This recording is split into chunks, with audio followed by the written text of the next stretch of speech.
It's the Weekend Show with Kenny Shelton. Well, you can do anything but take me over my blue suede shoe. On the Virginia Talk Radio Network. You knock me down, sip in my face, slander my name all over. Good morning. It is 11:07. Kenny Shelton here on this Weekend Show on the Virginia Talk Radio Network. Thank you for letting us be a part of your Saturday. We are on the radio at 100.9 in Lynchburg, 106.3 Alta Vista, Gretna, Danville, and 102.5 serving Roanoke, Salem, Christiansburg, Blacksburg, and the New River Valley. But we're also worldwide, anywhere you need us, and that's online, www.wiqoradio.com, and even a Facebook page, Weekend Show with Kenny Shelton. We appreciate you being where you are this morning, and I'm looking forward to talking to my next guest. He is from Google Plus, and he is on the phone with me right now, Dan McDermott. Good morning, Dan.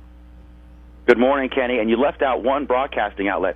You were on my Wi-Fi network, so there's 3 additional listeners here in Bentonville, Virginia, for the Virginia Talk Radio Network. We take them one at a time and try to build them and grow them, man, and all that. I gave you the big build-up yesterday morning. I was on with Brian and Mary on Lynchburg's morning show, and they asked what was coming up today, and I said, well, as it turns out, my friend Dan McDermott has some insight into the Secret Service because for a while he was on the Obama campaign and apparently got to know some Secret Service guys. Was I talking at a school? Is this all accurate? Okay, yeah. I was not on the campaign. I was a reporter. So so the first time I ever saw a Secret Service agent, like most people, was on TV or in the movies, and they are the most elite, glamorous law enforcement agency in the world, as far as I'm concerned, and they literally look like James Bond. They're just cool. So they've taken a hit of late.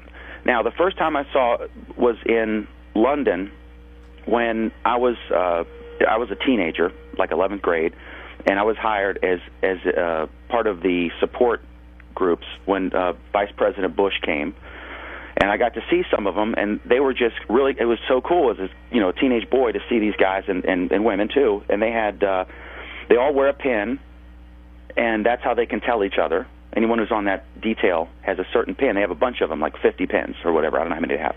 But it might be whatever kind of configuration, little gold pin. And then they can quickly see this person's with us. When all heck's breaking loose, you see that person has a pin, don't shoot him.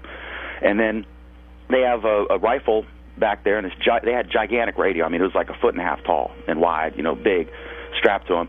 Their rifle's called a JAR, for just another rifle. They're custom-made by Israel, I think. So the second time was when Reagan came, I think that it was the G7 then, when Thatcher was in office, and there were snipers on the roof, and the Secret Service guys were there.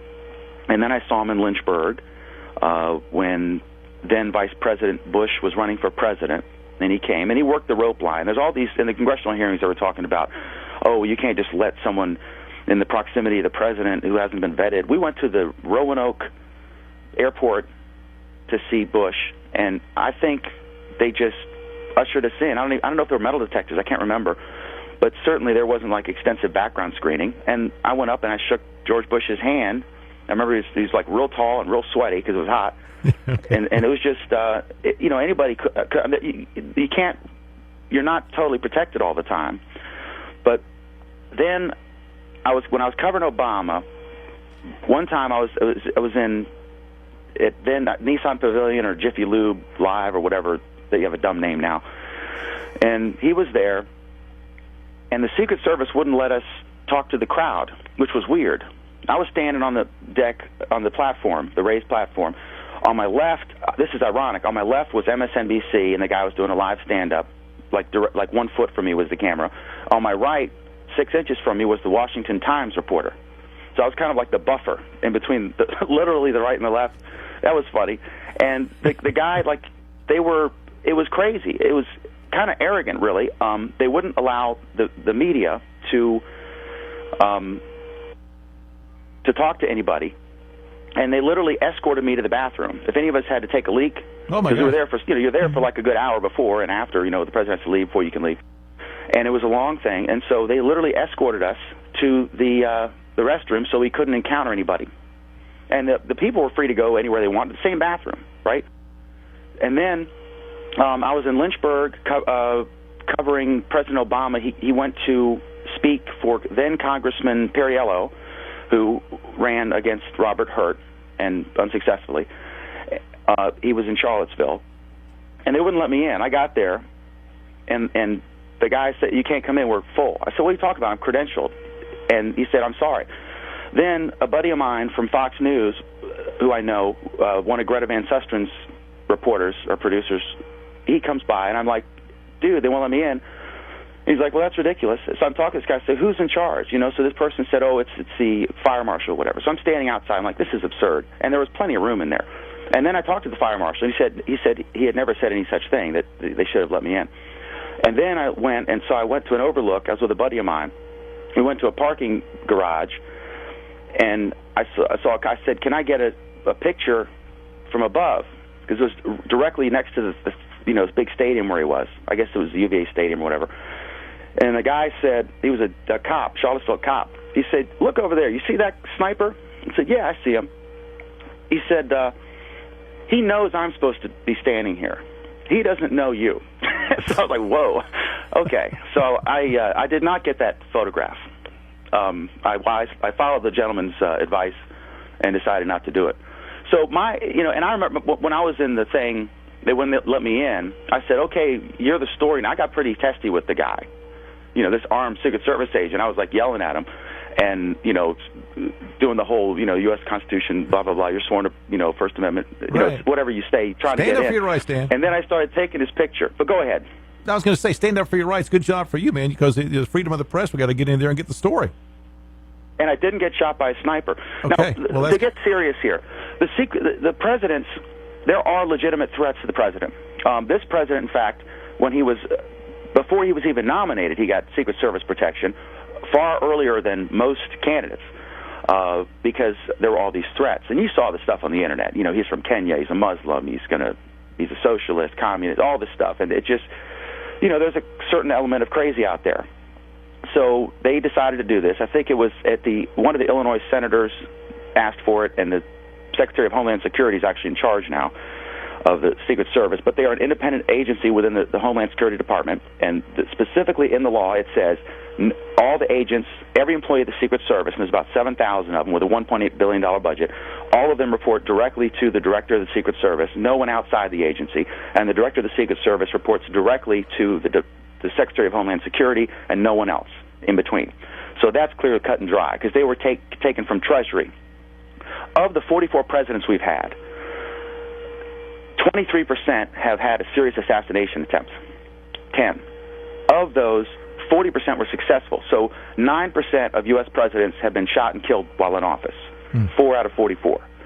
So it is a dangerous job. Now, you can argue less now because a few of those were before the Secret Service was created, ironically by Abraham Lincoln in 1865, shortly before he was assassinated. But it was created because there was so much counterfeit currency. The Washington Post made an analogy that's good. It was sort of like states with driver's licenses now. States could print their own money, and because of that, it wasn't as fancy, and so estimates are a third to a half of all money was counterfeit. So Lincoln signed a bill to create a division of Treasury that was called the Secret Service, and that was their mission. Then after Lincoln was assassinated, I think he had like one guard maybe, but presidents would just walk around. And then Garfield, when he came, he said he'd had the towers taken down at the entrance, the guard shacks, whatever you call them, and then he was assassinated. And he famously, there were stories in the media about how he'd famously said, I don't need protection, I love, people love me, right? Famous last words. So then in I think 1901 or 1906, the Congress said, okay, we're going to do this, and they would start providing full-time protection. But it wasn't a big thing. I mean, it was just a few. I think there were 300 or 400 Secret Service agents when Kennedy was assassinated. Now there's, I think, about 3,000. There's about 1,500 the suit James Bond guys, and then there's about 25 or 3,500 of those. There's 2,500 in uniform, and there's about 1,300 support staff. So this, all the scandal happened, and this Julia Pierson was the new director. She was put in after they were caught with prostitutes and stuff, and one guy was like wasted drunk in a hotel lobby and found her, when they were on a foreign trip. So they said, well, let's get a woman in there, I guess. And she had extensive experience with the agency. She was a field agent. For the last 20 years or so, she was in various administrative positions. I think she was the head of personnel at the time when she was promoted to director. And she had a controversial run. She was not universally liked by agents. And it's easy to, in hindsight, find everything that someone didn't like, and they're coming out of the woodwork now. So I view all that with a grain of salt. But I thought she was done when in the intro, and then I'll be quiet. In the intro, Daryl Issa of the hearing, he said, "Can you tell me how much would it cost for the Secret Service to install a lock on the White House door?" And I was like, "Oh man, this is not going to end well for this woman." Well, and it did not. And one of the things, we only have a couple of minutes left, but this recent incident of the man not just jumping the fence, not just running across the lawn, but actually getting into the executive mansion. I mean, that seems like a breach that we can't hardly fathom with the White House itself. Should be the most protected house in the world. How does something like that happen? I mean, it was awful. Yeah.